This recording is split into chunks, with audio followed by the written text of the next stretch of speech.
Titin olarak mga naba kasidero lang tofiap ko humdere isin mahadagan kela kila den abibang mika ko hadagan kela mama metere diri lan kappe kakara gatta wala to o nama kappe kakingan puduang na daru lan tika pa neki perdala hundere betaga no tulan badene poto honda suanda kena evage malala balana very vavia huenama Dan mama ulan tika na venam bajane kar dala tika pitra ni ven tia agarnava ulan tika godak ni ven den ne pa alanda puluan pramata tibba metti ulan gatta kappeken makeup icing sugar da agarnava dumute hendi kalak da aganna venate hendi kalak itra da aganna me wage butter kellak dala mama me butter එකෙන්ම තමයි උලන් ටික අපි අනාගන්න ඕන.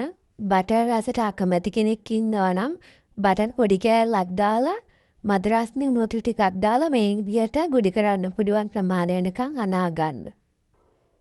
පැටියකට butter ගාලා මේ විදිහට අපේ මිශ්‍රණය දාගන්න ඕන.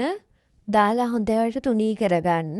මෙතනදී කියන්න ඕන රුලන් ඔයාලට ඕනම කප් එකකින් අරගන්න පුළුවන්.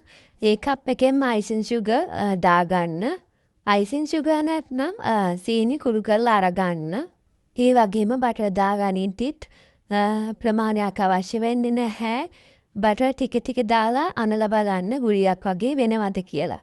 දැන් මම මේ ටික හොඳට තුනී කරලා ලන්ච් එකකින් වහලා පැය දෙකක් විතර ෆ්‍රිජ් එකේ තියාගන්නවා. දැන් මම ෆ්‍රිජ් එකේ තියලා ඔන්න එළියට අරගත්තා. ටිකක් හයි වෙලා තියෙන්නේ. දැන් කෑලි කපා ගන්න පුළුවන්. ඉතින් මේ සැරේ අලුත් අවුරුදු කැවිලි මේසෙට වලටත් පුළුවන් මේ විදිහට ලේසියෙන්ම රුලන් ටොෆි හදන්න. ඉතින් වෙනදා වගේම මාව ෆලෝ කරලා මාත් එක්ක එකතු වෙලා ඉන්න හැමෝටම ගොඩාක් ස්තුතියි. තවත් මේ වගේ රෙසිපි අරන් එන්නම් යාළුවනේ.